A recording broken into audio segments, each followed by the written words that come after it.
할렐루야. 사랑하는 성도 여러분의 가정과 자녀와 일터와 사역 가운데 여러 가지 많은 기도의 제목이 있으리라고 생각합니다. 기쁜 감사한 소식도 있겠지만 때로는 고통과 눈물과 탄식 가운데 지내는 성도가 있다면 오늘 이 예배를 통해서 하나님의 임재 가운데 하나님의 위로와 은혜와 평안이 여러분의 삶에 임하기를 간절히 축복하며 기도합니다. 하나님의 나라, 하나님의 영광, 예수 그리스도의 공동체, 그 공동체가 어떠한 공동체가 되어야 하는지 우리가 앞으로 3번에 걸쳐서 생각해 보려고 합니다.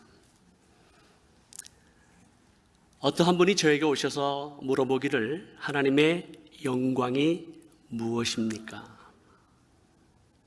라고 질문하셨습니다. 사랑하는 성도 여러분들은 하나님의 영광, The glory of God, 하나님의 영광이 무엇이라고 생각하십니까? 웨스트민스터의 신앙 고백에 보면 첫 번째 질문이 사람의 제일 되는 목적이 무엇인가라고 하는 질문이 나옵니다. 거기에 답이 사람의 제일 되는 목적은 하나님을 영화롭게 하며 영원토록 그를 즐거워하는 것이다 라고 답이 적혀 있습니다.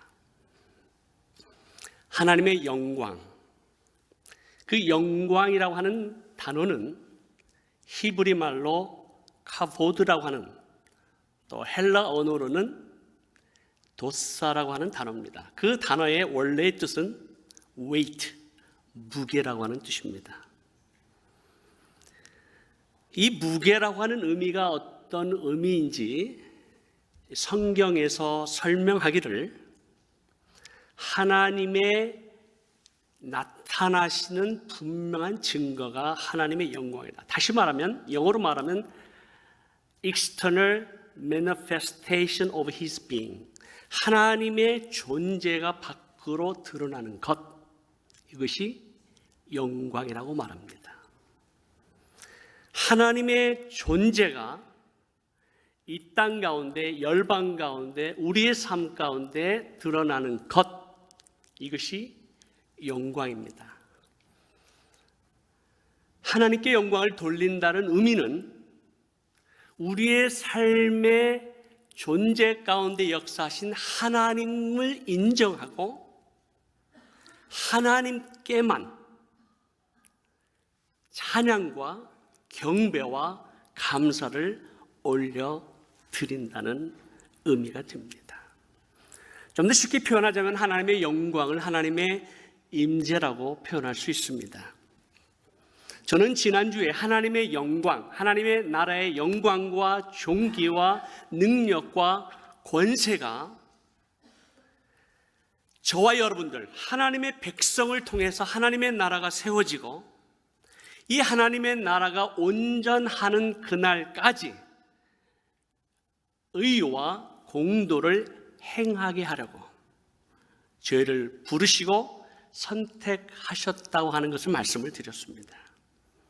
그래서 하나님께서 예수 그리스도를 믿음으로 말미암아 의롭다 칭함을 받게 되고 그 하나님의 의, 제데카는 하나님께서 전적으로 하신 하나님의 은혜의 사건이지만 미시파트, 공도는 우리가 이 땅에서 마음을 같이하고 이웃을 향한 선한 행위를 행하게 하기 위해서 우리로 하여금 예수 공동체로 부르셨다라고 하는 것을 말씀을 드렸습니다. 바로 예수 공동체, 교회 안에 하나님의 임재가 있고 하나님의 영광이 드러납니다. 우리가 알고 있는 교회라고 하는 것, 예수 공동체라고 하는 이 교회가 무엇인지를 여러분에게 잠시 설명하려고 합니다. 이 교회라고 하는 단어는 헬라 원어로 에클레시아라고 하는 단어입니다. 따라서 해볼까요? 에클레시아. 이 에클레시아는 두 개의 단어가 합성된 것입니다. 에크라고 하는 단어, 영어로 말하면 out of, 로부터라는 뜻이고, 칼레오라고 하는 단어는 to call 혹은 to call out, 부르다라는 뜻이 있습니다.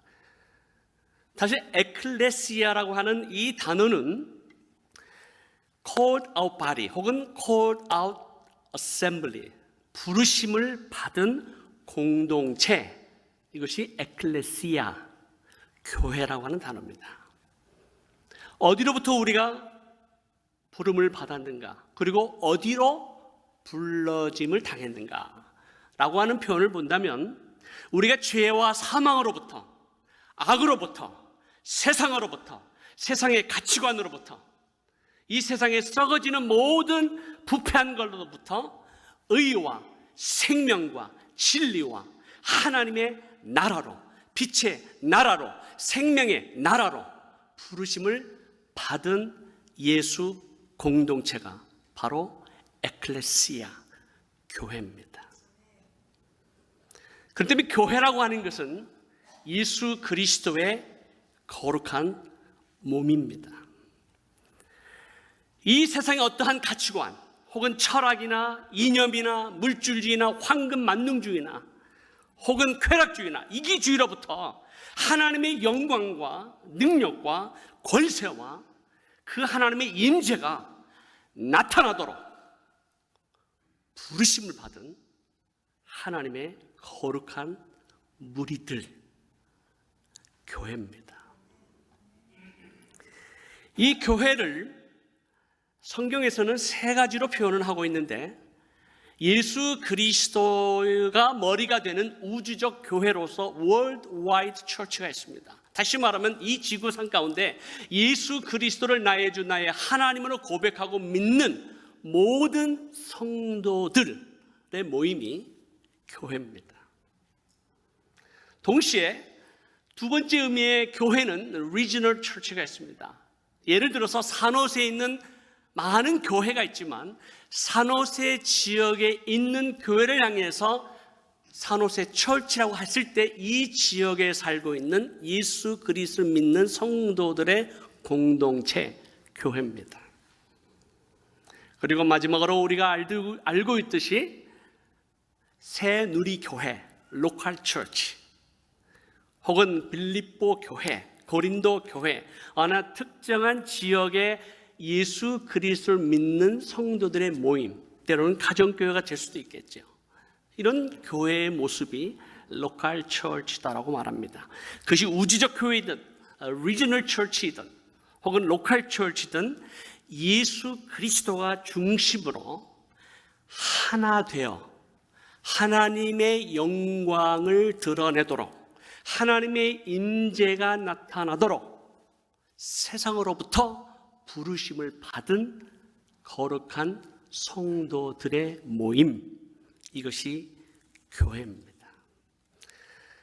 그러나 오늘날 교회의 모습 가운데 우리로 하여금 안타까운, 그래서 교회의 본질, 교회의 생명, 교회의 사명을 잃어버리고 이 땅 가운데 수많은 교회 가운데 리더십이 타락하고 교회 안에 지체들 가운데 시기와 질투와 미움과 반목과 갈등과 분열로 인해서 하나님의 영광이 드러나지 못하고 임재가 나타나지 못하고 세상으로부터 손가락질과 비웃음을 당하는 그러한 공동체로 전락해 버리는 우리들의 모습을 보고 있습니다. 하나님의 영광이 나타나지 아니한다면, 교회의 본질과 사명이 바로 서지 아니한다면, 그래서 그것이 우리 때문에, 지도자들 때문에, 성도들 때문에 하나님의 역사가 나타나지 아니한다면, 우리 교회 가운데, 우리의 삶 가운데 진노의 잔이 부어지고 분노의 칼이 내려지고 징계와 심판이 내릴 수 있습니다. 이 땅 가운데 하나님의 나라가 드러나지 못하고 하나님의 영광을 찬탈하는 존재가 있습니다. 사단입니다. 사단은 악한 영들과 더불어서 정세와 권세와 이 어둠의 세상 주관자들과 하늘에 있는 악한 영들을 동원해서 가정을 파괴하고 교회의 연합을 깨트리고 교회가 하나님의 영광이 드러나지 못하도록 우는 사자처럼 우리를 삼키려고 달려들고 있습니다. 사단의 목적은 영혼들을 도적질하고 죽이고 멸망시키는 것입니다. 사도 베드로가 예수 그리스도께서 제자들을 향해서 너희는 나를 누구라고 하느냐라고 물어봤을 때 사도 베드로는 주는 그리스도시요 살아계신 하나님의 아들이십니다라고 고백한 바로 그 다음에 예수 그리스도께서 내가 십자가에 죽어야 하리라, 고난을 받아야 하리라 라고 했을 때 예수 그리스도는 살아계신 하나님의 아들이라고 고백했던 그 베드로의 같은 입술을 통해서 주님, 그러한 일이 있을 수 없습니다. 그런 일이 일어나서는 안 됩니다 라고 했을 때 예수 그리스도께서 베드로를 향해서 사단아 물러가라. 예수 그리스도가 하나님의 아들이라고 고백한 베드로를 향해서 예수님은 사단이라고 칭했습니다. 여러분이 예수 그리스도를 믿는다고 해서 사단과 악한 영의 역사가 일어나지 않는 거 아닙니다. 얼마든지 예수 그리스도의 공동체 안에서 우리도 모르는 사이에 하나님의 영광을 가리우고 분열을 꾀하고 하나님 나라의 영광이 드러나지 못하도록 연합을 깨트리는 사단과 악한 영의 역사 가운데 우리가 쓰임을 받을 수 있다라는 것입니다. 그렇기 때문에 우리가 예수 그리스도의 공동체, 바로 연합 공동체로서 우리가 하나님의 영광이 어떻게 드러나야 되는지를 사랑하는 성도님과 함께 세 가지 중요한 원리를 여러분들에게 소개하려고 합니다. 첫 번째는 연합 공동체 교회의 머리는 예수 그리스도이십니다. 교회의 머리는 누구시라고요? 예수 그리스도이십니다. 4장 15절에 보니까 그는 머리니 그리스도라. 에베소서 1장 21절에 보면 모든 통치와 권세와 능력과 주권과 이 세상뿐 아니라 오는 세상에 일컫는 모든 이름 위에 뛰어나게 하시고 또 만물을 그의 발 아래 복종하게 하시고 그를 만물 위에 교회의 머리로 삼으셨느니라. 예수 그리스도가 교회의 머리가 된다, 머리다 라고 선포한과 동시에 1장 22절에 보면 영어로 말하면 조금 더 표현이 정확합니다. 영어로 말하면 God appointed him, Jesus Christ, to be head over everything for the church. 교회를 위해서, 교회의 존재를 위해서, 교회 가운데 하나님의 영광이 나타나도록 예수 그리스도께서 모든 만물 가운데 머리가 되신다. 그 말은 모든 만물의 주권과 소유권이 예수 그리스도에게 있다는 것입니다. 그러므로 교회의 모든 주권, 교회의 모든 소유권, 교회의 모든 것이 누구에게 있습니까? 예수 그리스도에게 있습니다.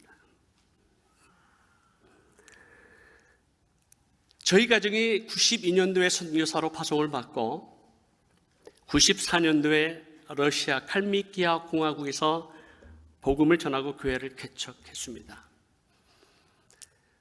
저희가 복음을 전한 칼믹 사람들은 13세기 이후 러시아와 유럽을 지배했던 몽골 제국 징기스칸의 후예들, 몽골 사람들이 오늘날까지 구소련 땅, 지금은 러시아의 칼미키아라고 하는 땅에 살아가고 있습니다.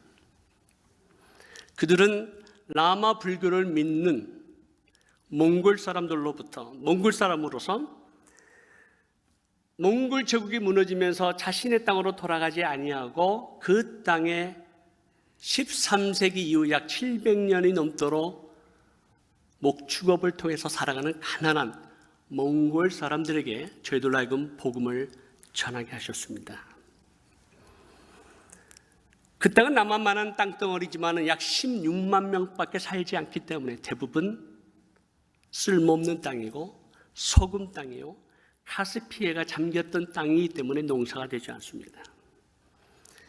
그리고 산이 없기 때문에 그 평야 가운데 러시아의 겨울은 6개월 동안 매우 춥습니다. 티베트 라마 불교를 믿는 칼믹 사람들에게 복음을 전한다는 것, 교회를 개척한다는 것, 또 러시아로부터 지배를 받은 상처가 많은, 그래서 마약과 술 중독으로 인해서 수많은 젊은이들이 황폐되어져 가는 그 땅 가운데 복음을 전한다는 것은 그리 쉬운 일은 아니었습니다. 겨울 기간 동안 차가 고장이 나서 길거리에서 지낸 적도 많았고, 강도를 만나기도 하고, 때로는 저희들이 타고 가는 차가 길이 미끄러 차가 뒤집어져서 위험한 상황 가운데 있을 뻔한 적도 있었지만 하나님께서 우리를 구하시고, 때로는 러시아 정부로부터 KGB를 통해서 많은 조사를 받고 미 제국주의의 스파이라고 오해도 받기도 하고, 여러 가지 미디어를 통해서 수많은 젊은이들의 영혼을 훔치는 이단의 앞잡이라고 하는 많은 영적인 공격과 오해를 받았습니다. 80년부터 약 10년 동안 학생 선교단체의 간사로, 그리고 제가 섬기던 교회에서 젊은이들과 함께 중국어로, 멕시코로, 아프리카로 여러 단기 선교를 통해서 하나님께서 역사하시고, 하나님께서 우리의 기도를 들으시고 손을 얹은 즉 귀신이 나가고 손을 얹은 즉 병이 나는 놀라운 역사를 체험했는데, 칼미끼에 가니까 멕시코에서 역사하신, 아프리카에서 역사하신, 중국에서 역사하신 하나님이 나타나시지 않는 거예요. 나름대로 복음을 전하고 교회를 개척하려고 애를 썼지만 4년 동안 열매가 없었습니다. 그래서 얼마나 실망이 되겠어요. 얼마나 좌절이 되겠어요. 이런 내가 문화인류학을 졸업하고 신학교를 졸업하고 철저하게 선교 훈련을 받고 미국 교단의 선교사로서 여기까지 왔는데 복음을 전하지만 다른 지역에서는 수많은 영혼들이 주께로 돌아오는 것을 보았는데 왜 이 지역에서는 한 영혼도 주께로 돌아오지 않는가? 마음이 답답하고 실망이 되기 시작하면서, 또 주위에서 들려온 소식은 어떤 선교사님은 수십 개의 교회를 개척했다고, 수십 명들에게 침례를 줬다라는 그런 소식을 들을 때마다 제 마음이 점점 급해지는 거예요. 그래서 어떻게 하면 좀 나도 열매를 좀 얻어볼 수 있을까? 어떻게 하면 좀 복음을 전해서 이 사람들 예수를 좀 믿어볼 수 있을까? 어떻게 하면 좀 교회가 개척이 될 수 있을까? 그런 마음 때문에 막 여러 가지로 시도합니다. 그때마다 제 아내가 옆에서 좀 다정하게 얘기하면 좋은데 한마디씩 꼭 던집니다. 여보, 왜 기도하지 않고 하느냐? 왜 당신의 뜻대로 하느냐? 기도하고 하는 것이냐? 라고 얘기하면 남자의 뭐 때문에? 자존심 때문에 그게 그렇게 듣기가 싫은 거예요. 제가 선교지 가면서 5, 6살 된 저희 아이들을 독일에 있는 선교사 자녀로 보냈고, 그 칼미키아 공화국에는 외국인이라고 하는, 아니 한국인은 저희들 가족밖에 없었어요. 딱 2사람, 저와 제 아내입니다. 그러니까 점점 열매도 없고 사역에 대한 노력은 많이 하는데 사역에 대한 어떤 구체적인 결과가 나타나지 않으니까 거기다가 제 아내가 한마디 던질 때마다 제가 어떻게 할까요? 분노가 일어나고 화가 나고 막 제 아내를 향해서 당신이 뭔데 뭘 안다고 뭐 나한테 이런 소리 하냐고 막 하면서 뭐가 시작이 될까요? 부부싸움이 시작이 됐습니다. 단 한 번도 제 아내에게 손찌검은 안 했지만 아내의 가슴에 빗을 꽂는 그러한 얘기를 제가 한 것을 솔직하게 고백합니다. 당신이 뭘 안다고. 아니 적어도 올바인에 있는 베델 한인교회에서는 제가 목회자로 새벽부터 밤늦게까지 목회할 때는 아무런 얘기가 없더니 사모이니까 아기 키우기도 바쁘잖아요. 근데 선교지 가면 아내도 선교사고 선교사로 똑같이 훈련을 받고 선교사로서 대우를 받기 때문에 본인의 사역이 있는데 제가 아내와 함께 의논하고 이렇게 사역을 하기보다는 제 생각대로 제 방법대로 어떻게 하면 열매를 맺어볼까 막 해결하는 그 모습을 보고 얼마나 안타까웠으면 제 아내가 그런 얘기를 했겠습니까? 그러다 보니까 점점 싸움이 많아지고 다투고 선교지에서 선교사가 싸우고 다투고 부부싸움 했다는 것을 선교지 소식에 전할 수 있을까요? 없을까요? 없죠. 우리와 함께 교제할 만한, 대화할 만한 사람도 없고 외롭고 자녀들은 떨어져 있고 많은 어려움 가운데 가장 밑바닥에까지 내려가는 저 자신의 모습을 보았습니다. 그러면서 생각하기를 내가 무슨 목사인가? 내가 무슨 선교사인가?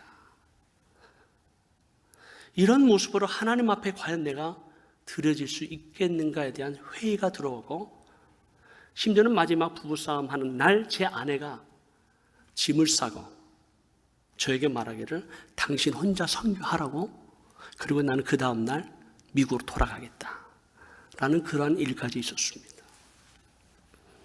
그날 밤에 방을 별거로 하면서 하나님 살아계신 하나님, 아브라함의 하나님, 이삭의 하나님, 야곱의 하나님 어디 계십니까? 우리의 모든 생명을 들여서 우리의 젊음을 들여 이곳까지 와서 복음을 전하는데 열매가 없습니다. 하나님 어떻게 하면 좋겠습니까? 하나님 앞에 울부짖었습니다. 기도했습니다. 그날 밤에 하나님이 찾아오셨어요. 선교의 주인이 누구냐? 주님이시죠. 지금까지 누가 선교했느냐? 주님이 하시죠. 근데 가만히 생각하면 주님이 하는 게 아니라 제가 하는 거예요. 그리고 어떻게 하면 좀 제 이름을 나타낼 수 있을까? 어떻게 하면 이 선교 결과를 통해서 좀 유명해질 수 있을까? 어떻게 하면 이걸 통해서 야, 김진영 선교사 훌륭해 이런 얘기를 듣고 싶은 저 자신의 깊은 내면 속에 있는 제 자신의 욕심을 보게 했어요. 그런 상황 가운데 하나님께 저를 위로하시고 격려하시고 하나님의 은혜를 다시 체험하면서 하나님 앞에 눈물로 콩으로 회개하고 그리고 제 아내한테 가서 무릎 꿇고 내가 잘못했다 용서해달라고 그때 비로소 제 마음에 평안이 오더라고요. 그전에 뭔가 이루어야 된다는 어떤 사명감 때문에 막 일하는데 평안이 없는 거예요. 기쁨이 없는 거예요. 감사가 없는 거예요. 모든 것을 하나님께 맡기고 내가 선교지에서 안식년을 맞아서 내가 미국에 돌아갈 때 저는 열심히 노력했는데 열매가 없습니다. 수고했습니다. 한 사람도 영혼 구원하지 못했습니다. 그래서 선교 헌금이 끊어진다 할지라도 내 연약함을 그대로 고백하고 하나님께서 다른 길로 인도하신다면 그 길로 가리라. 그렇게 준비하고 있을 때 하나님께서 모든 것을 내려놓는 그 순간부터 하나님께서 역사하시더라고요. 그때부터 젊은이들을 보내주시고 그렇게 완고한 칼믹 사람들이 예수 그리스도를 믿고 싶다고 돌아오는 그 모습을 보면서 교회가 개척이 되고 신실한 주의 종들을 통해서 5개의 교회가 개척이 된 놀라운 은혜와 축복을 경험했습니다. 그리고 하나님의 은혜 가운데 교회를 건축할 수 있는 놀라운 은혜도 허락해 주셨는데 가장 중요한 순간에 추방을 당한 거예요. 그래서 추방을 당하고 미국에 돌아와서 참 제 마음에 다시 어려움이 있었습니다. 하나님, 이제 가장 중요한 시기에 우리가 그 땅에서 영원토록 있겠다는 것도 아니고 이제 교회가 개척이 되고 교회를 세우고 이제 신실한 주의 지도자들 세우면 우리는 코카소스 지역으로 이슬람 지역으로 무슬림들 향해서 나아가겠습니다라고 하는 플랜이 이미 있었습니다. 적어도 2텀은 칼미키아에서 그리고 3번째 텀은 이슬람 지역으로 가겠다라는 생각을 가지고 준비하고 있었는데 2텀이 끝나기도 전에 추방을 당한 거예요. 그때 칼미케에 있는 한 전도사로부터 이메일이 왔습니다. 장가르라고 하는 청년인데 지금은 모스크바 신학교에서 디렉터로, 교수로 가르치고 있는 청년입니다. 이 장가르로부터 이메일이 왔는데 이런 이메일이 왔어요. 선교사님이 칼미케에 오셔서 우리에게 복음을 전해주시고 교회가 무엇인지 우리에게 가르쳐주셔서 너무 감사합니다. 선교사님 계실 때 좋았는데 선교사님 안 계시니까 더 좋습니다. 이런 얘기를 하는 거예요. 이렇게 심한 놈 같으니라고. 아니 내가 없으니까 더 좋아? 내가 없어서 참 안타깝습니다. 선교사님 빨리 돌아오서 이런 얘기를 할 줄 알았는데 없으니까 더 좋다는 얘기를 하면서 뭐라고 썼냐면 선교사님이 계실 때는 선교사님만 의지했는데 선교사님이 계시지 않으니까 하나님만을 의지하니까 더 좋습니다. You know what I mean. 그때 제가 깨달았어요. 이 교회의 주인은 내가 아니구나. 하나님이시구나. 이론적으로는 하나님이신 것을 잘 알아요. 그러나 내가 개척이 있기 때문에 내가 대접받고 싶고 내가 교회를 세웠기 때문에 내 이름이 나타나야 되는 거예요. 거긴가 뭔가 김진영이라는 사람이 있어야 되는 거예요. 근데 주님께서 깨닫게 해주세요. 이거 네 교회 아니다. 내 교회다. 그때야 비로소 제 마음이 주님 어디든지 부르시는 곳으로 제가 가겠습니다. 그리고 그 교회는 23만 불로 헌금되어진 지정 헌금을 통해서 3층짜리 건물을 가진 땅을 사고 건물을 사고 교회가 흥왕되어자 놀란 은혜와 축복을 저는 보았습니다. 교회의 주인은 하나님이십니다. 그렇기 때문에 우리가 교회에서 생활하면서 이 교회의 개척 멤버입니다. 처음부터 이 교회를 세웠습니다.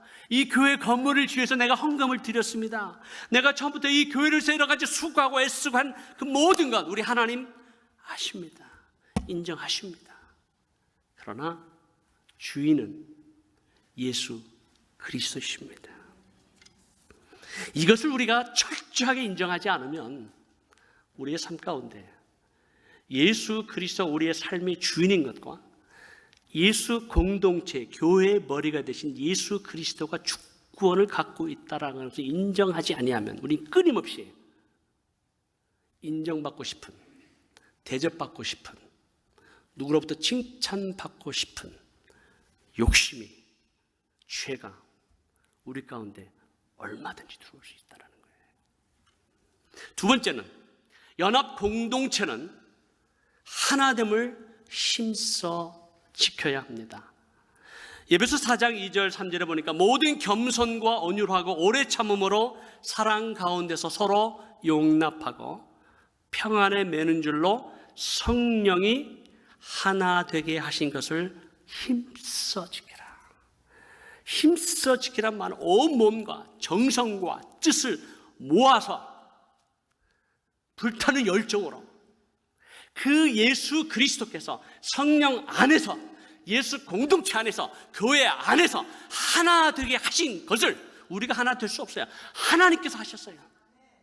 하나님께서 하나 되게 하신 것은 지켜야 될 책임과 의무가 우리에게 있다는 거예요. 힘써 지키라는 거예요. 현재 진행 명령 중이에요. 옛날에 지켰으니까 계속 지켜진다가 아니라 오늘도 지금도 이 순간에도 우리는 계속해서 예수 그리스도 안에서 성령 안에서 예수 공동체 안에서 하나 되게 하신 것을 계속해서 주님 오시는 그날까지 계속해서 힘써 지켜야 될 줄로 믿습니다. 저희가 터키에서 이제 부름을 받고 2002년도에 터키에서 왔을 때 하나님께 제가 여쭤봤어요. 하나님, 우리를 왜 터키로 보내셨습니까? 터키에 와보니까 정말 영적으로 황폐한 그 땅 가운데 영적인 회복과 부흥이 필요하다는 것을 저희로 보게 하셨습니다. 여러분, 터키는 어떤 땅입니까? 초대교회 성도들의 눈물과 기도와 땀과 헌신과 순교의 피를 흘렸던 땅, 바로 터키입니다. 로마 제국을 변화시켰던 초대 교회의 성도들의 그 무서운 고난과 핍박 가운데서도 믿음을 증거했던 그 땅이 지금은 어떻게 됐습니까? 1453년 오스만 제국의 메흐멧 2세에 의해서 컨스탄티노플이 함락을 당한 이후에 500년이 넘도록 8천만 인구 가운데 기독교의 인구는 6천 명도 되지 않습니다.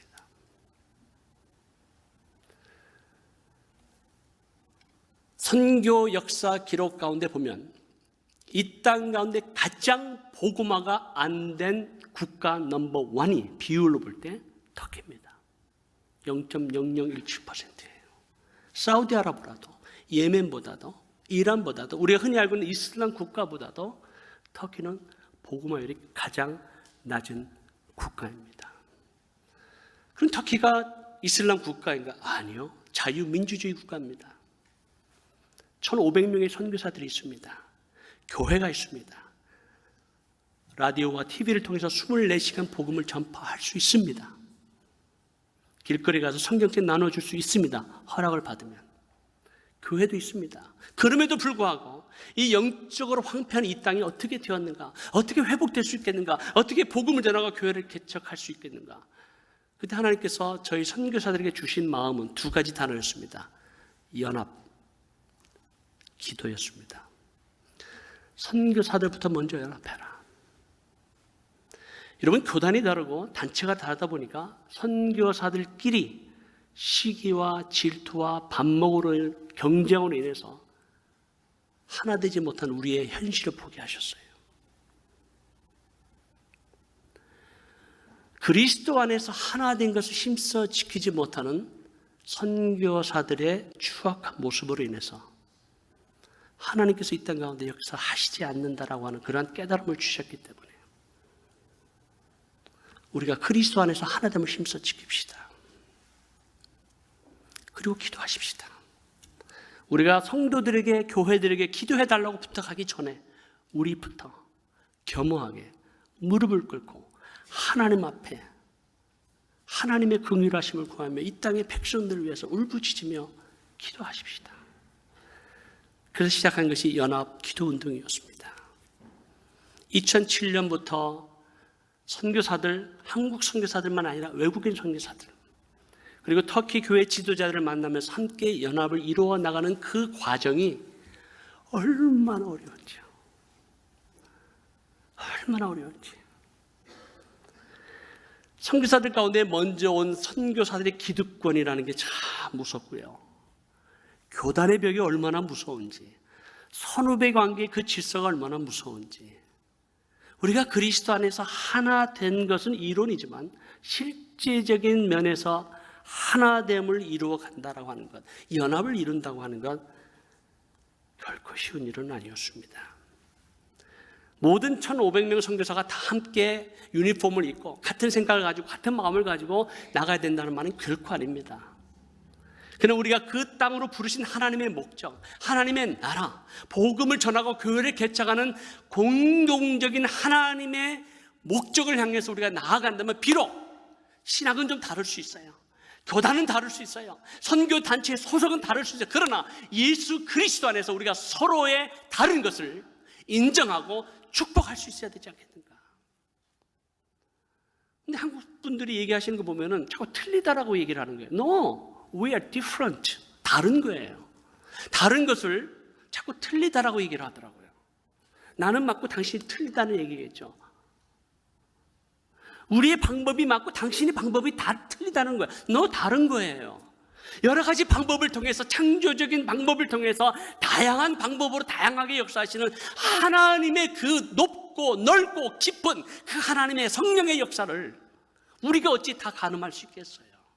우리 그 누구도 판단할 수 없고 그 누구도 정죄할 수 없어요. 하나님께서 우리를 부르신 대로, 은사대로, 부르심의 소명대로, 사명대로 순종하면 되는 건데, 비교하고 어떤 것이 더 나은지 모자란지 서로를 판단하면서 맞고 틀리는 것을 자꾸 얘기하는 그러한 분위기 속에서의 연합, 하나됨을 이룬다는 것, 갖고 싶지 않았습니다. 수많은 영적인 공격이 있었고요.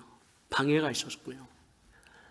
그 가운데 제가 심지어는 교단을 떠나야만 한 아픔, 제 아내가 식도암 3기로 2년 동안 죽음의 계곡을 지나가야 되는 고통의 순간도 경험하게 되었습니다.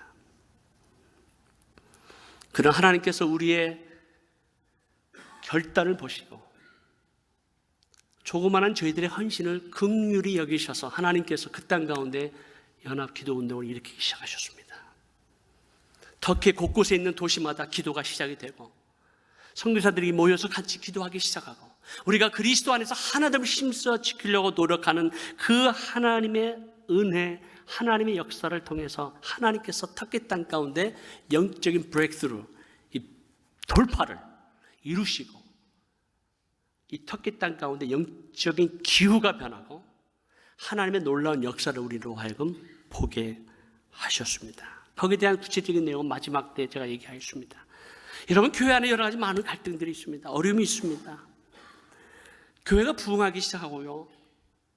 또 교회가 여러 가지 성장하다 보면 먼저 오신 분과 새로 오신 분들 간에 갈등이 있겠습니까? 없겠습니까? 있죠. 그럼에도 불구하고 우리가 그리스도 안에서 하나됨을 힘써 지키는 여러분 되시기를 예수 그리스도를 축복합니다. 저는 지난 여름에 약 45일 동안 전 미국을 횡단하고 그리고 다시 횡단하면서 수많은 교회들을 방문하고 목사님들을 만나고 성도님들을 만났습니다. 그 성도님들을 만나다 보니까 제가 26년의 선교의 경험이 있기 때문에 많은 선교사님들도 만나고 목회자도 만나고 성도님도 만났는데 제가 가는 곳마다 성도님들이 저를 만나서 상담하기를 원합니다. 왜냐하면 목사님과 나누지 못할 얘기들을 저는 어차피 지나가는 사람이니까. 그래서 이제 상담을 하다 보면 목사님, 선교사님, 저는 너무 이 교회에 나오는 게 너무 행복해요. 우리 목사님 너무 좋아요. 저는 너무 감사해요. 이렇게 고백하는 정도 딱 한 명 만났어요. 나머지는 우리 목사님하고 갈등이 있어요. 우리 교회 목사님들하고 장로님들하고 자꾸 싸워요. 우리 성도들 간에 자꾸 어려움이 있어요. 시험이 있어요. 여러 가지 모양으로 얘기하는 성도들의 갈등과 어려움과 고통의 문제를 호소할 때마다 우리 디파트먼트에 우리 부서 가운데 우리 집사님이 장로님이 그런 얘기를 할 때마다 제가 그 성도를 향해서 이렇게 말합니다. 우리 갖고 있는 어떤 리더십과의 갈등의 문제를 어떻게 해결할 것인가. 그때 제가 성도님에게 상담을 하면서 하나님께서 세워주신 리더십을 인정하라라고 먼저 얘기합니다. 여러분, 성경에 좋은 예화가 있습니다. 모세가 이스라엘 민족의 지도자로서 그가 아프리카 여자인 이방인을 아내로 삼았습니다. 여러분, 민족의 지도자가 선택받은 백성이 이스라엘 민족이 아닌 이방인을, 그것도 아프리카 사람을 아내로 맞이하는 그 모세의 결정과 그 삶을 보고 누가 비방했을까요? 아론과 미리암이 비방합니다. 정당합니다. 그럴 수 있느냐? 네가 누군데? 가장 모범이 돼야 될 네가 어떻게 이방인을 아내로 삼을 수 있느냐? 공격합니다. 근데 결과는 어떻게 됐습니까? 하나님께서 미리암을 치셨습니다. 문둥병이 걸렸습니다. 잘못을 누가 했다고 생각하세요? 모세가 했다고 생각하죠. 여러분, 하나님께서 세운 리더십에 대항하는 것은 하나님을 대항하는 겁니다. 이런 얘기했다고 여러분 너무 좀 선교사 같은 그런 얘기 할 수 있는가? 맞습니다. 그러나 그 리더십이 잘못됐을 때는 하나님께서 배가 되는 책임을 물으실 겁니다. 하나님께서 그 자리를 옮기시기까지, 하나님께서 강제적으로 그 사람을 어떤 리더십을 바꾸기까지 우리는 ጼ데카라고 하는 하나님의 의가 하나님의 약속 가운데 세워진 하나님과의 바른 관계와 질서를 얘기한다면, 교회 안에 의가 세워지기 위해서는 바른 관계와 질서가 세워져야 되는 거예요. 이 질서가 세워지지 않으면, 질서가 무너지면 교회는 분열이 됩니다. 그래서 제가 그 성도님한테 교회가 세운 리더십, 성도들이 세운 리더십을 인정하세요. 그것이 내 의견이 다를 때는 어떻게 합니까? 그리고 제가 좋은 의견을 가졌는데, 그리고 그게 볼 때 분명히 좀 틀린 것 같은데, 틀린 게 아니에요. 다른 거예요. 그런데 어떻게 하면 좋겠습니까? 다양한 의견들을 나누고 다양한 제안들을 나눠서 많은 대화를 하되 최종 결정은 그 리더십에게 맡기라는 거예요. 그럼에도 불구하고 도저히 마음에 들지 않습니다. 그럼에도 불구하고 도저히 내가 억셉트 할 수가 없습니다 라고 한다면, 성적인 문제와 여자 문제, 돈 문제, 그리고 어떤 명예 문제로 인해서 거짓이 밝혀질 때는 그는 공개적으로 밝히고 분명한 증인을 세워서 그러할 때 하나님의 원하신 절차에 따라서 그 리더십을 바꿀 수는 있겠지만, 그것이 아닌 모든 것들에 대해 다른 것은 사역의 방향이 다르고 사역의 내용이 다르고, 그럴 때는 그분을 축복하라. 그래도 불구하고 제가 이 교회 못 있겠습니다. 그러면 어떻게 해야 돼요? 축복하고 축복을 받고 조용히 기도하고 떠나라 그랬어요. 여러분, 교회 안은 하나님의 몸이요, 그리스도의 몸이요, 모든 주권이 하나님 앞에 있기 때문에 우리는 하나님께서 무엇을 원하시는지, 성령께서 세미한 음성으로 우리에게 무엇을 말씀하시는지를 들어야 합니다.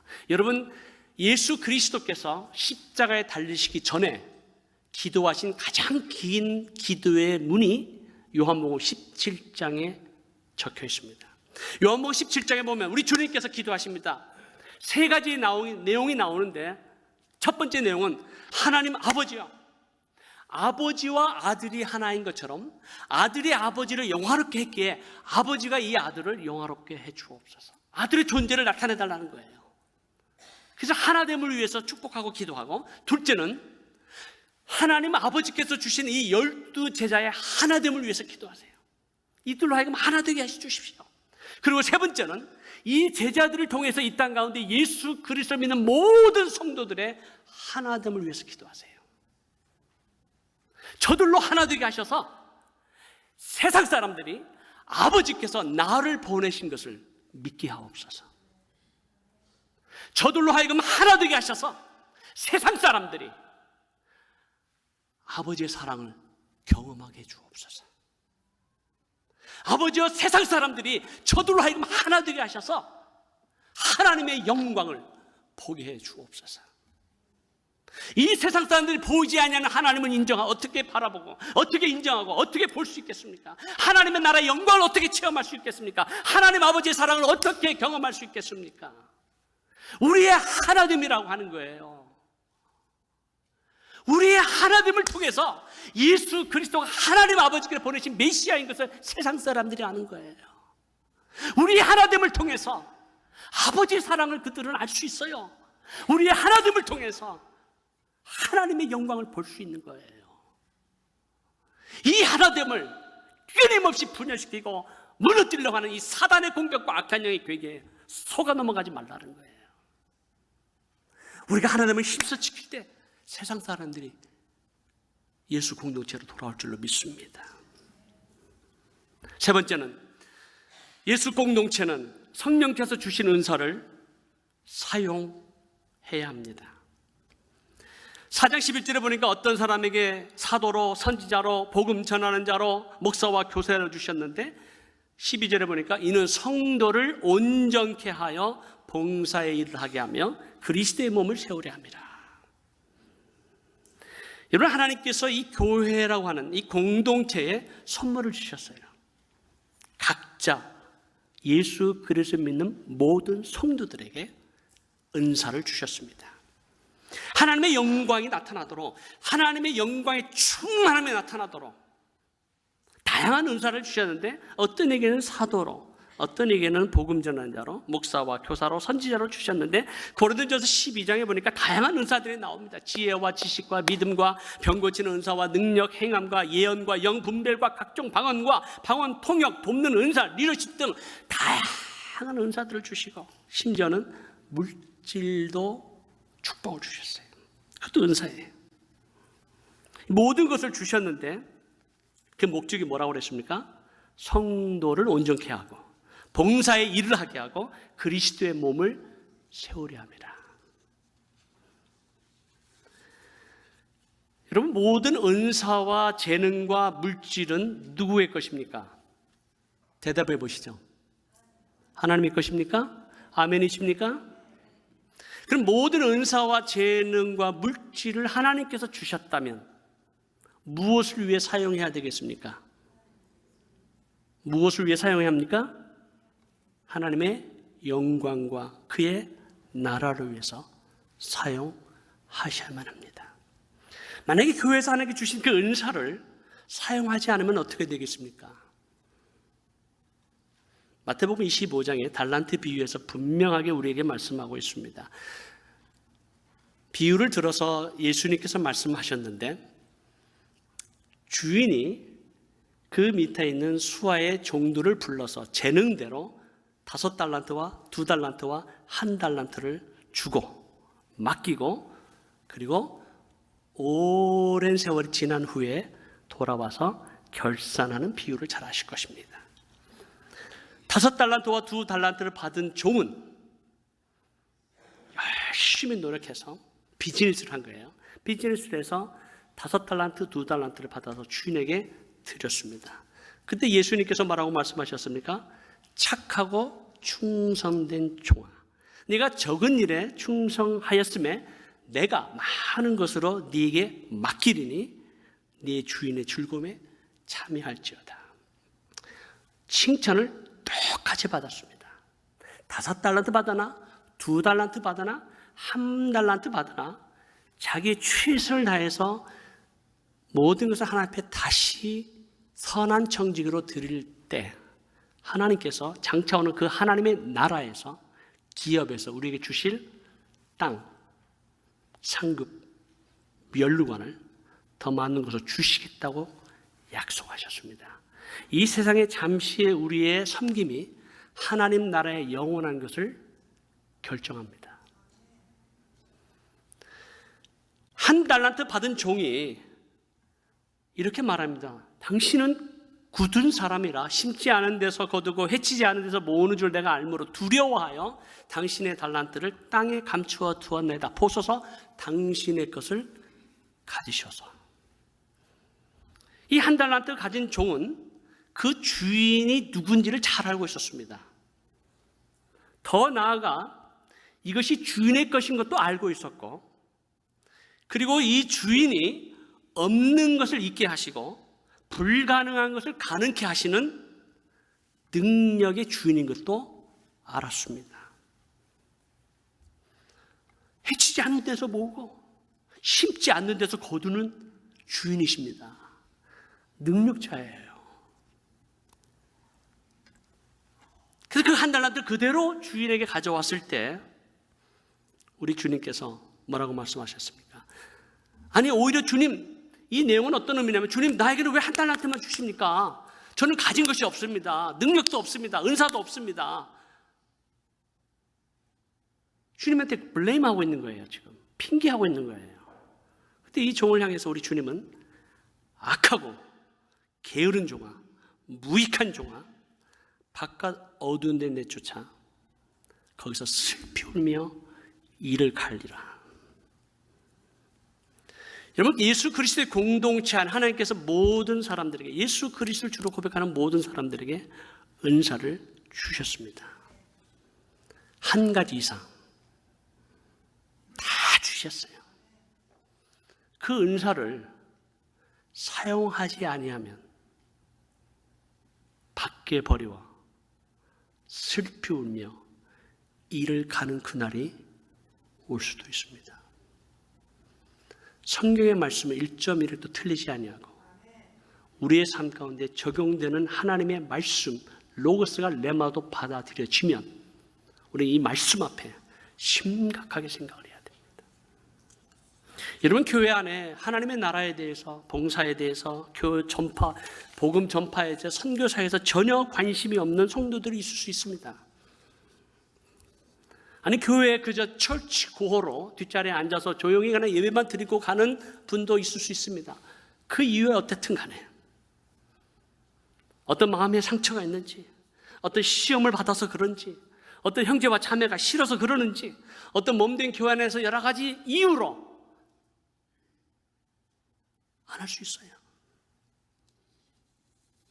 그러나 그것이 계속해서 하나님 나라의 그리스도의 몸된 교회 안에서 하나님께서 하나님의 나라와 영광을 위해서 쓰라고 주신 그 은사를 사용하지 않으면